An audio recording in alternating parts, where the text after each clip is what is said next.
Alors, c'est pas du football, Anne Le Gall, bonjour. Non, c'est de la chimie. C'est de la chimie. Victoire des chercheurs islandais qui ont transformé du CO2 en cailloux. Exactement, la pollution qui se transforme en pierre pour construire peut-être un jour des routes, ce n'est plus tout à fait un rêve.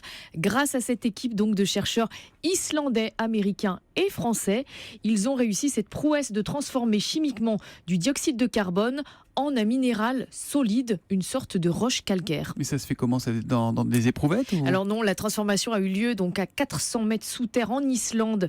Les chercheurs ont injecté dans le sous-sol volcanique riche en basalte 220 tonnes de CO2 dissous dans de l'eau. Le CO2 avait été récupéré auprès d'une usine au préalable et ce gaz s'est ensuite transformé par réaction avec le basalte en une roche calcaire. Leurs travaux ont été publiés dans la revue Science et la bonne surprise, c'est que la transformation du CO2 en roche est beaucoup plus rapide que prévu. Naturellement, ce processus prend des centaines d'années et là, les chercheurs ont réussi à accélérer le phénomène qui n'a du coup même pas pris 2 ans. Alors là, on a envie de faire une Ola, on se dit ça y est, on a trouvé la solution pour dépolluer la planète. Bon, ça semble un peu trop beau, non, on n'en est pas là, j'imagine. On peut la faire la Ola, même si tout n'est pas tout à fait gagné parce qu'il va falloir d'autres tests et puis il y a aussi la question financière.